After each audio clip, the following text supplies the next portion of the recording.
What's up guys? Today I am back with another video of how to do your hair. This is the hair that the Entourage girls will be doing for the competition season. It's a little different, so let's get started. If you have relatively straight hair or you just want to make sure that your curl stays the entire time, you're going to definitely want to try a curl shapening gel. That just means that the curl will hold a lot longer and it'll take any heat, any crimp a lot easier. For these beachy waves, you're going to want to make sure your hair is slightly dirty because you're going to be sectioning your hair into 3 different sections, and your hair will naturally curl better and tease better when it's a little bit dirtier, a little bit greasier. The next product I'll be applying to my hair is dry shampoo.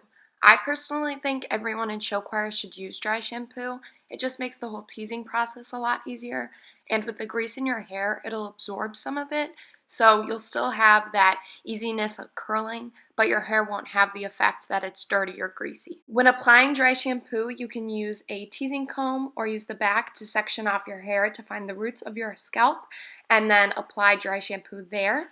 Or you can do what I do, which definitely isn't the fancier way of doing things. You can just bend over and apply the dry shampoo to the base of your roots in the back, kind of fluff your hair around, find where all the roots are, run your fingers through it. Just make sure you're applying dry shampoo all over your whole head.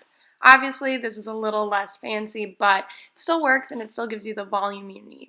Because everyone has different means of curling their hair, I wanted to show 2 ways with an iron and a wand of how you can achieve this beachy hair look that Mr. Jansen wants. If you have super duper curly hair, something you can do to relax the curls before you curl them is the night before take some leave-in conditioner and run it through your curls. It will just relax the curls a lot and make the curling process and the beachy wave process so much easier.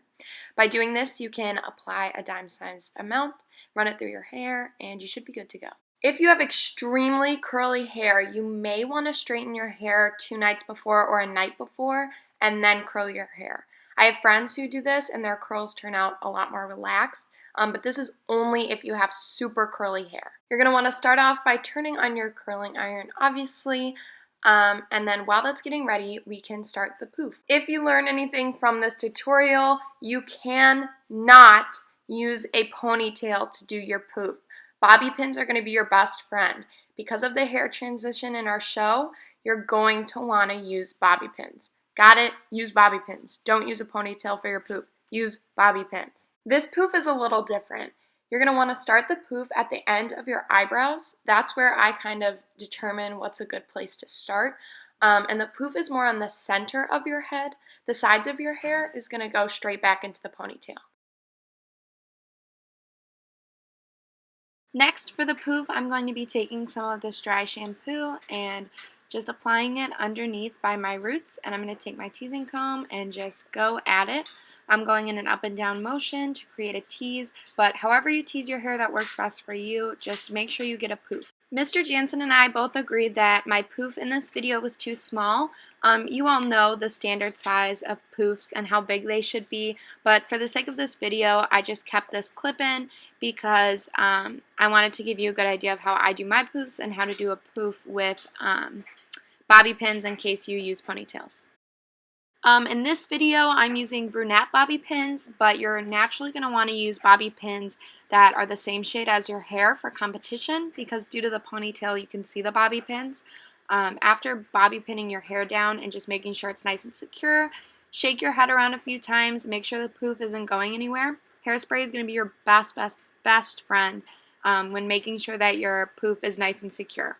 The hairspray I use is Big Sexy Hair. I swear by this stuff. Never has my poof fallen. Definitely get it if you have issues with your hair staying up or curls staying curled. So after you do the poof, you are all set to start curling your hair.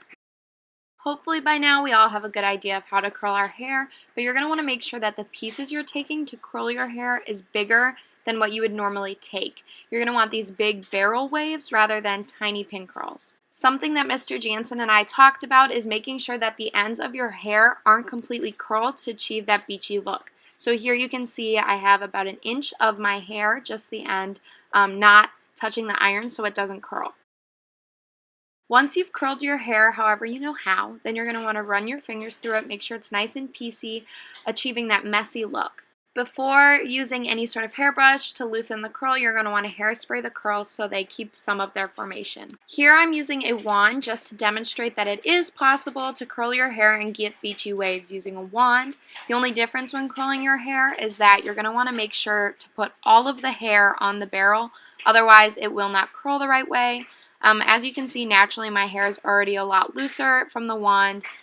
This is just what I'm going to personally be using, but you can see the difference between the two curls.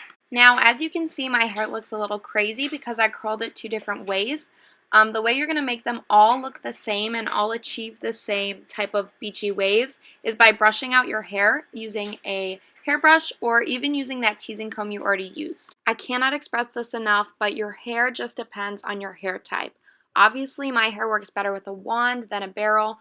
Your curls depend on your hair type. If your hair curls better with a wand, if it looks beachier after the barrel, it all depends on you. Practice will make perfect. For the ponytail, Mr. Jansen wants a high pony, meaning it cannot be at the back of your head. It has to be basically touching where your poof ends, so the bobby pins.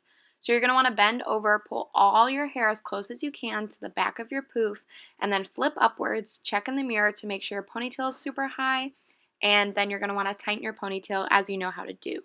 I like to tug on my ponytail to give it that full effect, make it a little bit more messy, more edgy. Again, for this video, I had a dark ponytail holder, but you're going to want to make sure that you have a ponytail holder that's the same color as your hair.